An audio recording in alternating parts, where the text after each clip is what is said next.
the MPC met on 6th, 7th and 8th October.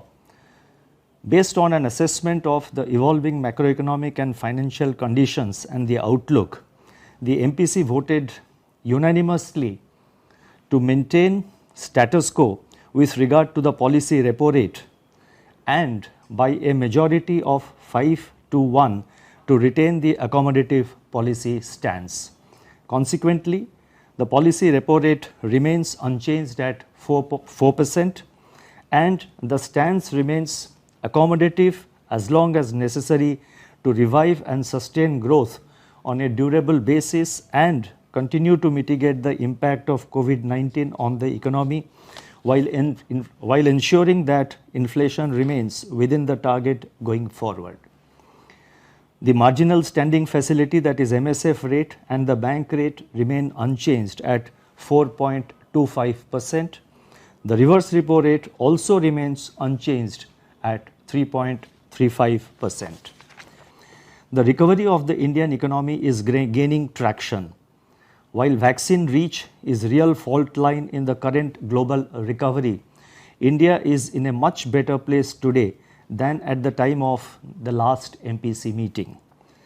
Growth impulses seem to be strengthening and we derive comfort from the fact that the inflation trajectory is turning out to be more favorable than anticipated.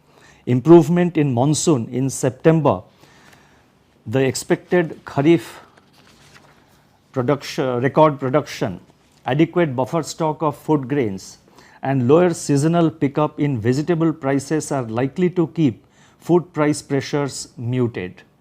Core inflation, however, remains sticky. Overall, aggregate demand is improving, but slack still remains. Output is still below pre-pandemic level and the recovery remains uneven and dependent upon continued policy support. Contact-intensive services, which contribute about 40% of economic activity in India, are still lagging.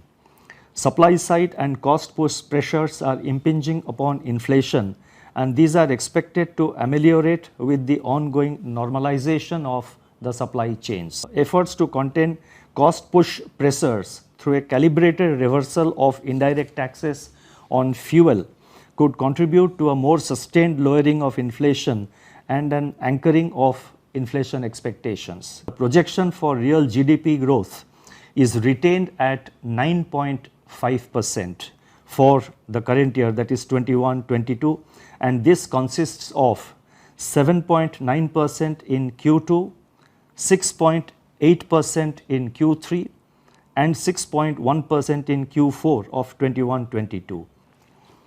Headline CPI inflation at 5.3% in August registered a moderation for the second consecutive month and a decline of 1 percentage point from its level in June 2021.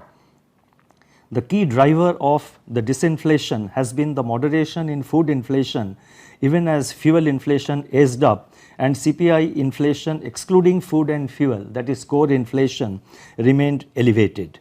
Headline inflation continues to be significantly influenced by very high inflation in select items such as edible oils, petrol and diesel, LPG and medicines. Going forward, several evolving factors provide comfort on the food price front. Its momentum is expected to remain muted in the near term. Cereal prices are expected to remain soft due to likely record Kharif food grains production and adequate or rather more than adequate buffer stocks. Overall, the CPI inflation momentum is moderating, which combined with favorable base effects in the coming months could bring about a substantial softening in inflation in the near term. CPI inflation is projected at, for the current year, the CPI inflation is projected at 5.3%, 5.1% in the second quarter, 4.5% in the third quarter and 5.8% in the fourth quarter of 21-22 with risks broadly balanced. The Reserve Bank will ensure that there is adequate liquidity to support the process of economic recovery. The Reserve Bank will continue to support the market in ensuring an orderly completion of the borrowing program of the government, and further, our focus on orderly evolution of the yield curve as a public good also continues.